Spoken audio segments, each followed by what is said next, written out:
In the 13th episode of Mortal Kombat Conquest, we were introduced to a new character known as Tomas, played by Alexander Walters. His backstory is that he was originally meant to compete in the Mortal Kombat tournament beside Kung Lao, but an avalanche hit his village which delayed his journey. When Tomas meets Kung Lao, Zero, and Taja, he gets to test his might by facing off against Zero in a friendly sparring session, but Zero, being the hot-headed fighter that he is, does not like that his opponent is more skilled than he is, so he goes harder and he pushes Tomas to take it serious, and he easily defeats his sparring partner with a tremendous move that dislocates Zero's arm.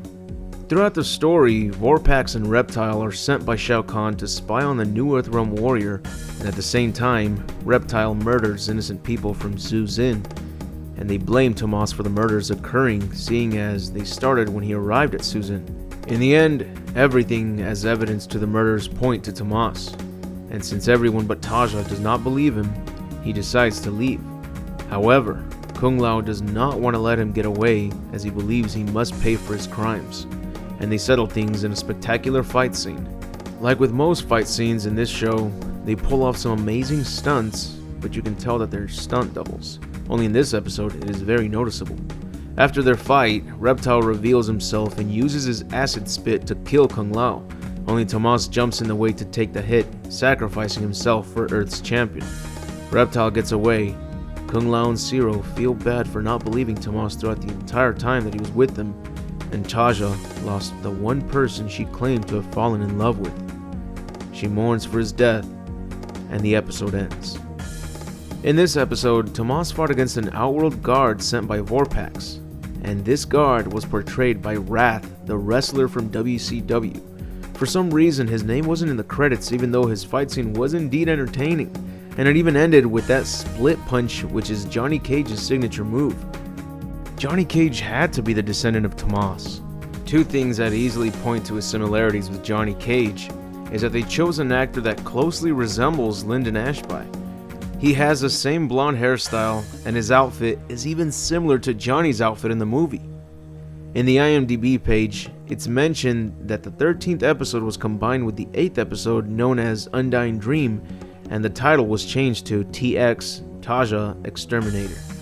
But then another similar bit of info was also mentioned, this time saying that the episode was combined with the 12th episode known as Shadow of a Doubt, now changed to Dark Shadows. I couldn't find a way to verify either of them. Only those who possess the VHS copies can find the truth towards this. It's very unfortunate that Tomas was killed in the same episode he appeared in. Not only was he a greatly skilled warrior, but he also had the victory when he went up against Kung Lao. That is, if Taja didn't tell him to stop as he was about to finish him off. Kung Lao immediately took the opportunity to lay a devastating combo, which he ended with his powerful signature front flip kick.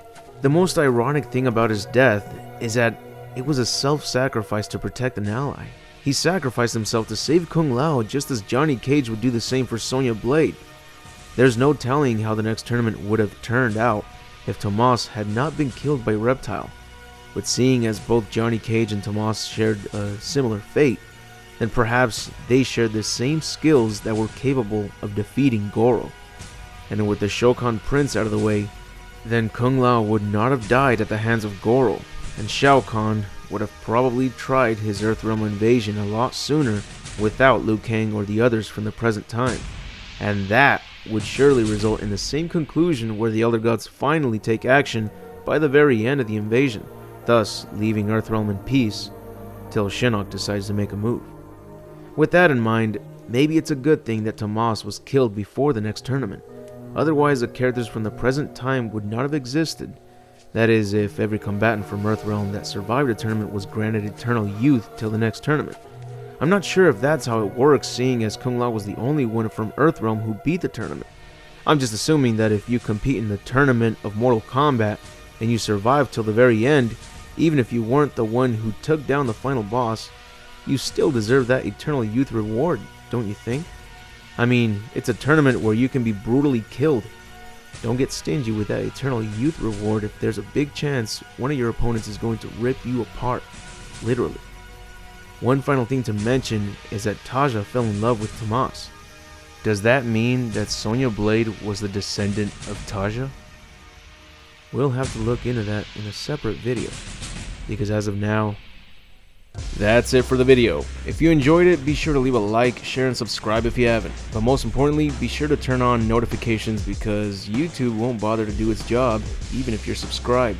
Also, I'd like to give a big thanks to all my Patreon supporters. If you're a Patreon supporter, check out the exclusive videos on my Patreon. Go support the channel, which is only $1. Sacrifice that McChicken for extra quality content, my friend. But anyways, I'll see you all in the next video, and remember to have an awesome day.